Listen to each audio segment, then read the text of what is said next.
चलिए 12th के सभी विद्यार्थियों का कोटि कोटि में वंदन करता हूँ और शुरू करता हूँ आज की जो क्लास है आपकी। अब हम इसी के अंतर्गत आगे के 2 पद लेंगे। हमने 3 पदों की चर्चा कर ली थी, आज हम 2 पद लेंगे, कल 1 पद और रहेगा। उसके पश्चात मैं पाठ 1 और पाठ 2 के जो है अन्य महत्वपूर्ण प्रश्न आपको लिखवाऊंगा। वो अन्य महत्वपूर्ण प्रश्न आपको नोट करना है और सारांश में ही उनके उत्तर है वो आपको करना है। तो 1 और 2 के सम्मिलित मैं करवा दूंगा अन्य महत्वपूर्ण, ठीक है जी। अब देखिए आज जो है वो क्या ऑर्गेनाइजिंग कर रही है और उधर को ये कह रही है, ध्यान से समझना। यहाँ पर जो है वो क्या ये जो है ये कहना चाहती है कि ज्ञानी श्री कृष्ण की चाह नहीं, यानी गोपियों को जो है ज्ञानी श्री कृष्ण नहीं चाहिए। वो उद्धव से कह रही है हमें ज्ञान वाले कठोर श्री कृष्ण या ज्ञान या उद्देश्य या योग से प्राप्त होने वाले कृष्ण नहीं चाहिए। हमें तो वही कृष्ण चाहिए जो हमारे साथ बैठा करते थे, जो हमारे साथ अटखेलिया करते थे, जो हमें जो है हमसे हमारे साथ गोपालों की बस्ती में रहते थे, ऐसे श्री कृष्ण ही हमें चाहिए। तो यहाँ पर क्या वो कहना चाह रही है और अपनी आंखों की दशा का वर्णन भी वो कर रही है, तो थोड़ा ध्यान से समझना।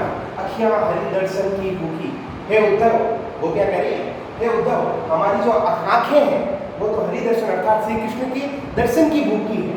कैसे रहे रूप सराची, ये बताओ कि हम उनके बिना, उनके रूप के दर्शन के बिना कैसे रह सकते हैं। ये बतियां सुनी रुखी, उनकी बातें सुन सुनकर हम तो रुखी हो गई हैं, यानी हम तो है सूख गई हैं। अवधि गणत इकटक मत जोवत, हे उद्धव अवधि गणत यानी अवधि यानी समय, ठीक है। हे उद्धव अवधि गणत इकमत तक जोवत तब देती नहीं चुकी। हे उद्धव हम रोज श्री कृष्ण के जो है आने की प्रतीक्षा करते हैं। मग जोवत, मग यानी रास्ता, ठीक है ना। जोवत यानी बाट जोती है, यानी उसका इंतजार करती है कृष्ण का आने का, तब देती नहीं झुकी। फिर भी ये आंखें इतनी नहीं दुखी। जब हम श्री कृष्ण का इंतजार करते हैं रोज, तब भी ये आंखें हमारी पलकें कभी नहीं झुकी, यानी कभी नहीं दुखी।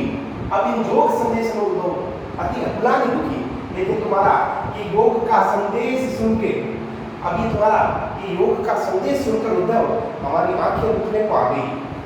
जब हम श्री कृष्ण का बाट जोती थी, मग यानी रास्ते में उनका इंतजार करती थी, तब भी ये आंखें इतनी नहीं झुकी और दुखी।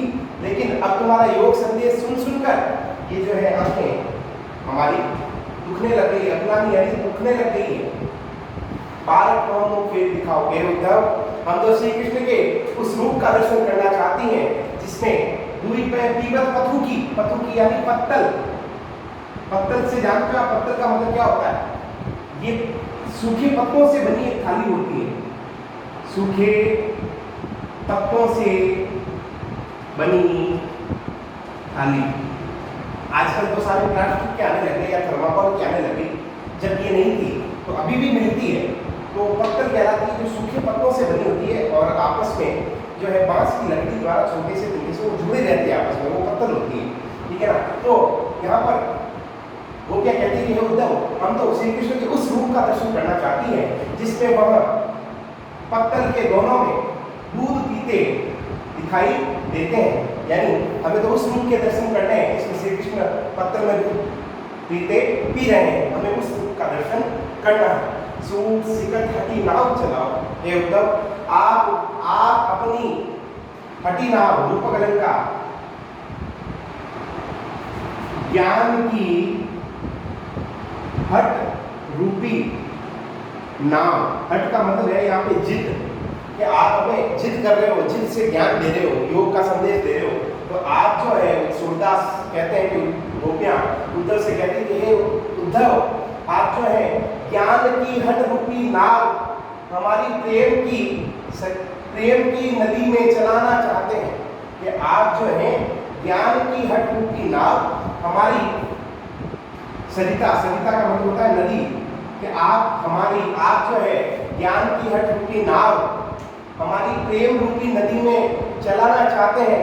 लेकिन ये हमारी प्रेम रूपी नदी क्या हो गई है, सूख गई। क्या हो गई है?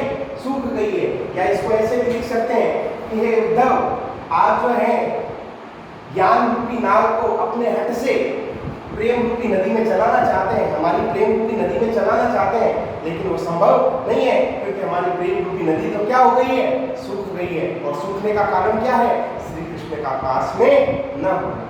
ये है आपके पहला पद, ये यहाँ ठीक है। अब मैं इसका बोल देता हूँ। यहाँ पर गोपियाँ उद्धव से कहती है, हे उद्धव, हम तो श्री कृष्ण के दर्शन की भूखी हैं, हमारी जो आंखें श्री कृष्ण का रूप के दर्शन करना चाहती हैं, हम उनके रूप के दर्शन किए बिना कैसे रह सकते हैं? उनकी बातें सुन सुनकर हमारी जो देह है वो सूख चुकी है। उनकी बात जोते जोते हमारी आंखें इतनी नहीं झुकी, लेकिन अब तुम्हारा योग का संदेश सुन सुनकर ये हमारी आंखें दुखने को आ गई है।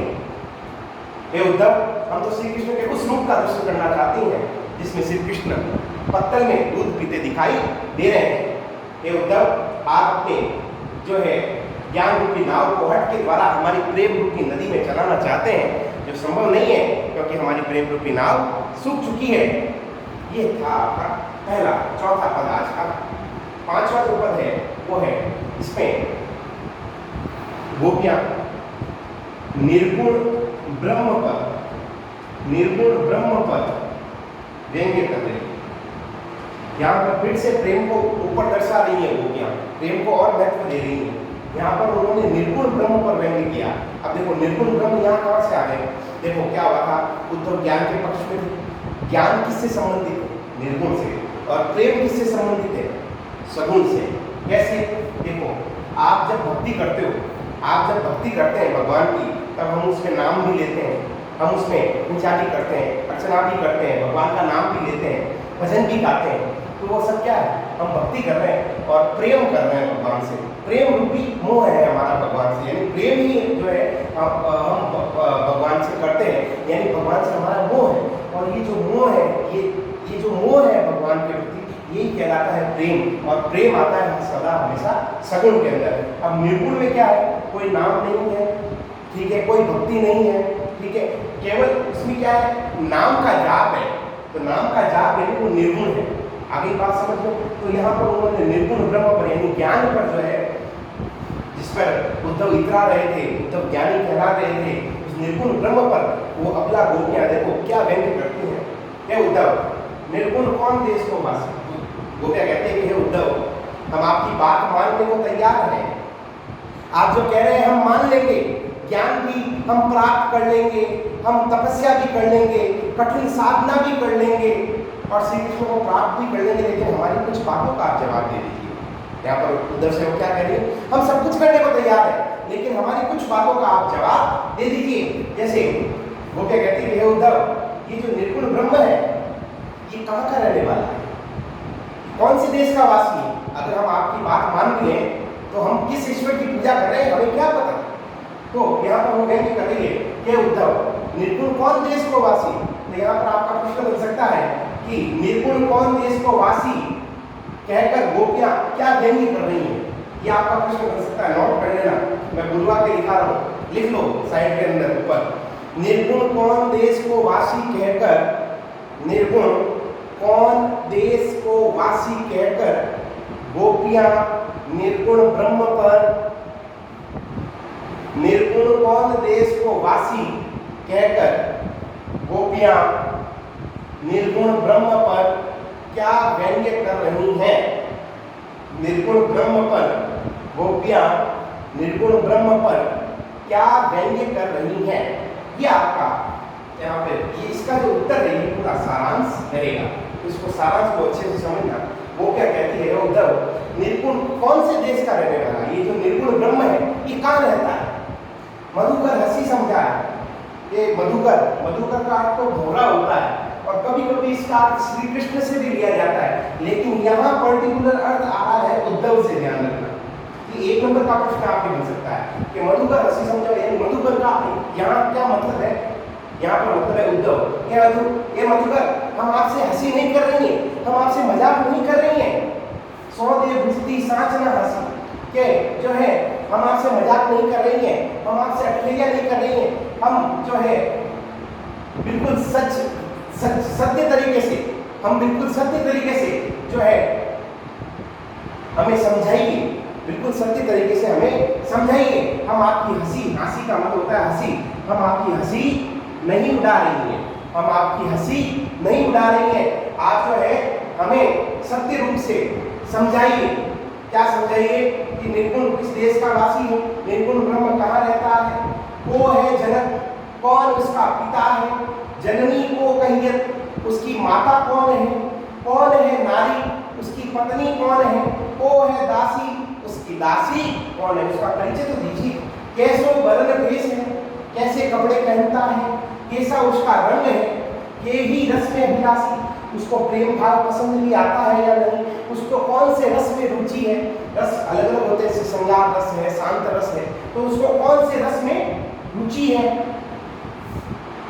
पावे को पुनि क्यों आपनो जोड़े, कि उद्धव अगर आपने हमसे झूठ बोला तो जो आप कर रहे हैं उसका फल आपको प्राप्त होगा।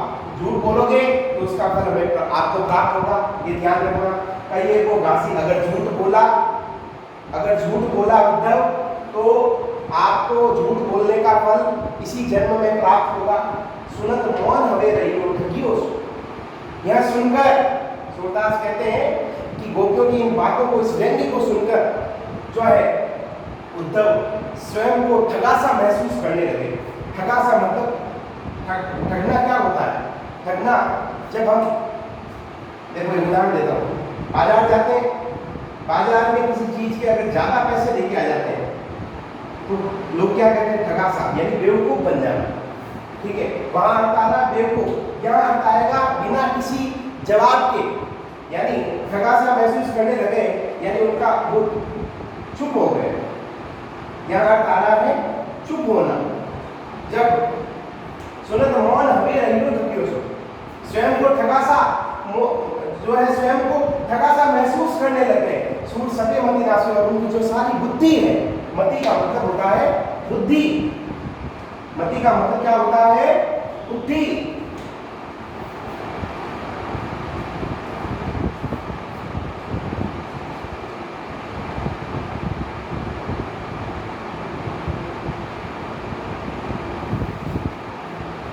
क्या कहा? सुनत मौन हमें रहियो दुखियो सूर सत्य मति नासो।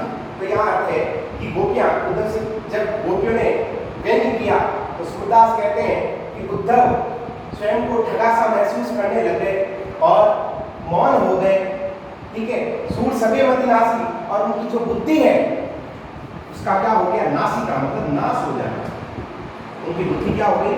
नाश हो गई, यानी बुद्धि चली गई, यानी कुछ काम उसको उनको कुछ समझ में ही नहीं आ रहा कि वो क्या जवाब दे। उसका मतलब क्या हुआ कि बुद्धि उनकी नाश हो गई। आगे बात समझिए, एक बार वापस बोलता हूँ, ध्यान से अर्थ को समझना। पैरा नंबर 4, गोपियां उद्धव से कहती है कि उद्धव जो है, हम श्री कृष्ण के दर्शन की भूखी हैं, उनके रूप के दर्शन किए बिना हम कैसे रहें? ठीक है, उनकी बातें सुनकर हमारी देह सूख चुकी है, उनका रास्ता या मार्ग जोते जोते जो है हमारी आंखें कभी नहीं झुकी और कभी नहीं रुकी, लेकिन तुम्हारे योग का संदेश सुनकर अभी आंखें हमारी दुख में लग गई है। हे उद्धव, हम तो श्री कृष्ण के उस रूप का दर्शन करना चाहती है जिसमें हमें वो पत्तल में दूध पीते दिखाई दे रहे हैं।